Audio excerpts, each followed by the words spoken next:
Hi guys, welcome back to my YouTube channel.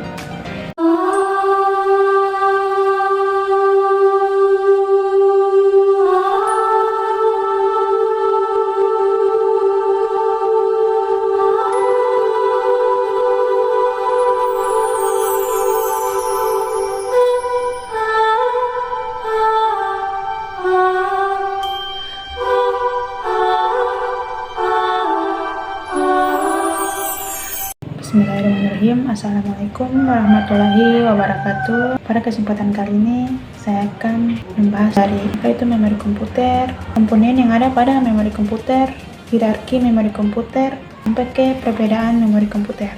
Sebelum kita masuk ke materinya, ada pepatah mengatakan, tak kenal maka tak sayang. Jadi alangkah baiknya kita kenalan dulu. Oke, perkenalkan nama saya Tiara Rahayu dengan NPM 6101121018. Saya mahasiswi STIMIK Tidore Mandiri angkatan tahun 2021 semester 7.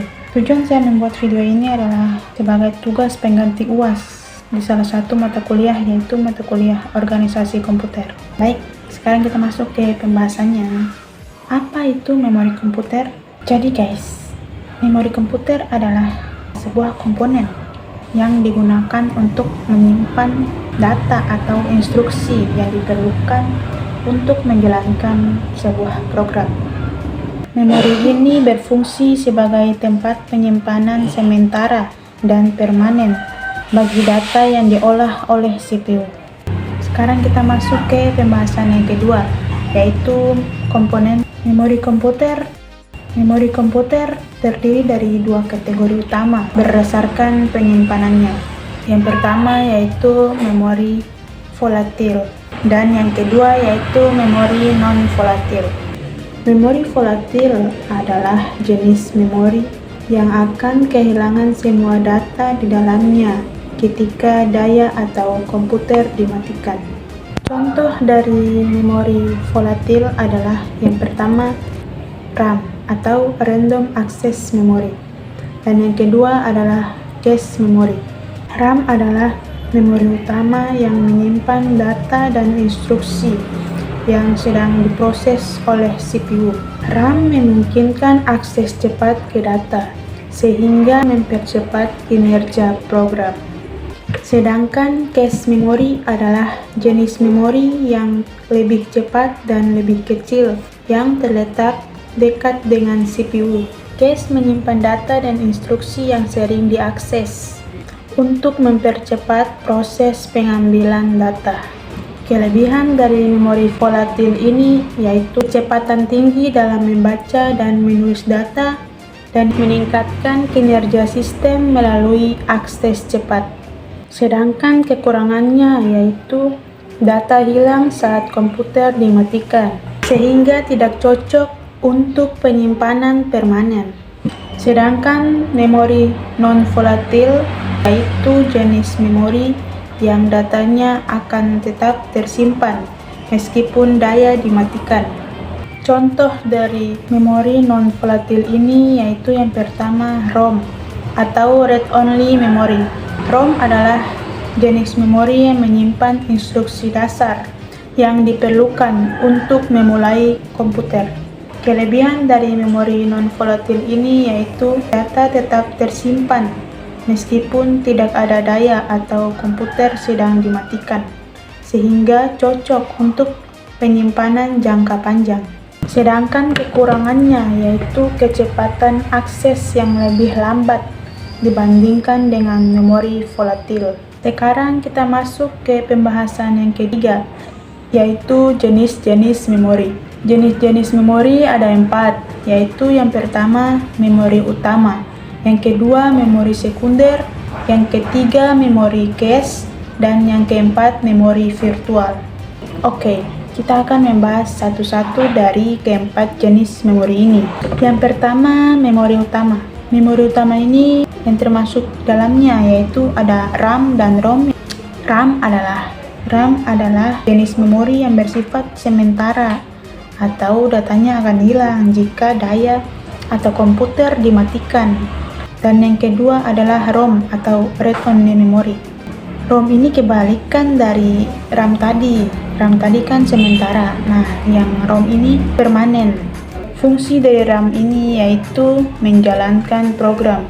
Saat sebuah program dijalankan, instruksi dan data yang diperlukan akan dimuat ke dalam RAM dari penyimpanan sekunder. Ini memungkinkan akses cepat dari CPU untuk menjalankan program tersebut. Selanjutnya, ROM atau Read Only Memory. ROM adalah jenis memori yang permanen dan datanya tidak dapat diubah. ROM biasanya berisi instruksi dasar yang diperlukan untuk memulai komputer. Jenis-jenis memori yang kedua yaitu memori sekunder. Memori sekunder ini terdiri dari HDD atau hard disk drive, SSD atau solid state drive, dan yang ketiga optical disk. HDD adalah penyimpanan berbasis magnetik yang menggunakan piringan putar untuk menyimpan data. Data disimpan dalam bentuk bit di permukaan piringan.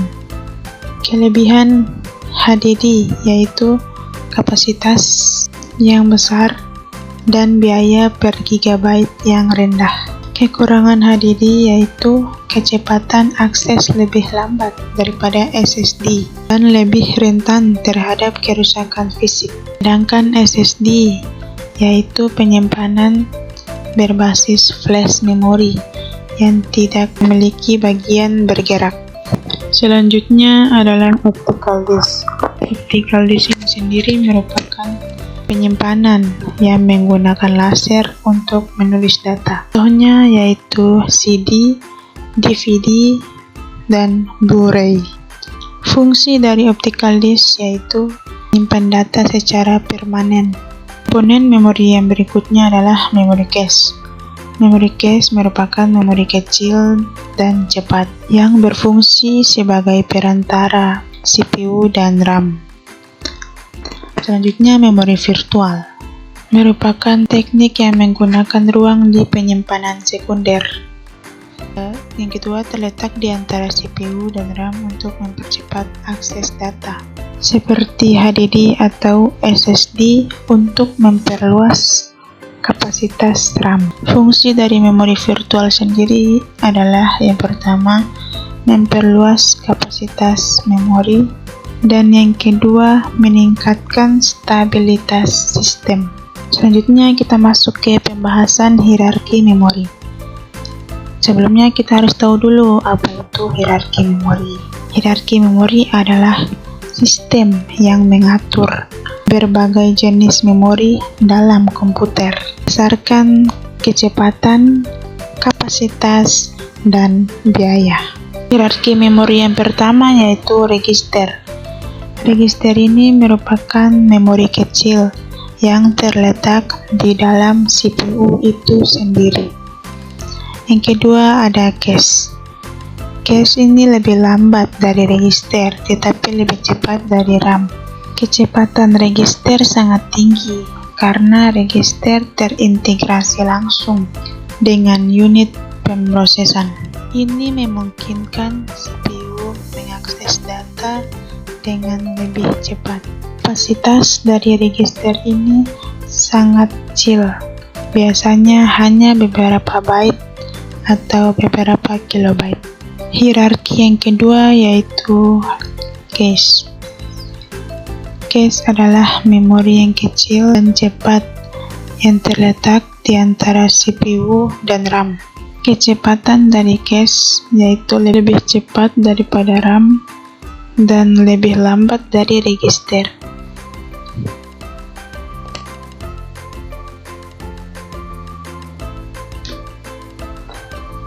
Cache dirancang untuk mengurangi waktu akses. Selanjutnya, hierarki memori yang ketiga yaitu RAM atau Random Access Memory. RAM ini adalah tempat penyimpanan data dan merupakan memori utama dalam menyimpan instruksi yang sedang diakses oleh CPU. Kecepatan RAM lebih lambat dibandingkan cache, tetapi lebih cepat dibandingkan memori sekunder. RAM memungkinkan akses acak ke data, yang berarti CPU dapat membaca dan menulis data dengan cepat. Selanjutnya adalah memori sekunder. Memori sekunder merupakan memori yang penyimpanannya jangka panjang seperti HDD dan SSD. Digunakan untuk menyimpan data secara permanen. Hierarki memori yang terakhir yaitu memori arsip. Memori arsip ini mencakup media penyimpanan seperti optical disk, CD, dan juga DVD. Kapasitas dapat bervariasi, tetapi seringkali lebih besar dibandingkan banyak jenis memori sekunder. Selanjutnya, prinsip hierarki memori. Yang pertama, semakin tinggi dalam hierarki, semakin cepat tetapi semakin kecil kapasitasnya. Contohnya pada register yang memiliki kecepatan akses tercepat tetapi mempunyai kapasitas yang kecil. Dan yang kedua yaitu semakin rendah kapasitas lebih besar tetapi kecepatan lebih lambat. Ini terlihat pada memori arsip dan memori sekunder yang menawarkan kapasitas besar tetapi kecepatan yang lebih lambat. Selanjutnya adalah perbedaan RAM dan ROM atau perbedaan random access memory dan read-only memory. RAM yaitu volatil atau hanya sementara, datanya tidak permanen, fungsinya menyimpan data sementara.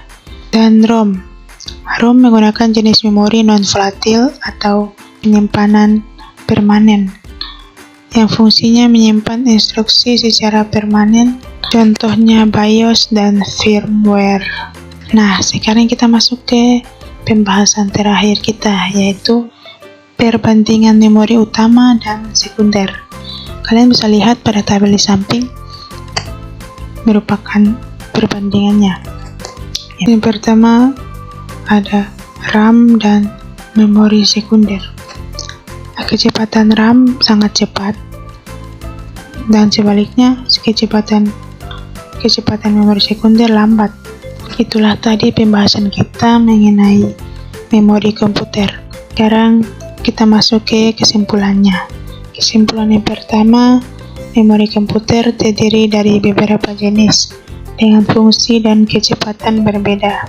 Yang kedua, kombinasi memori utama, cache, dan memori sekunder memastikan performa optimal. Yang ketiga, hierarki memori menentukan efisiensi sistem. Memori utama berfokus pada kecepatan dan efisiensi sistem. Baik, terima kasih yang sudah menonton sampai habis. Mohon maaf jika ada kesalahan kata yang disengaja maupun tidak disengaja. Terima kasih banyak. Saya pamit undur diri. Wabillahi taufik wal hidayah. Wassalamualaikum warahmatullahi wabarakatuh.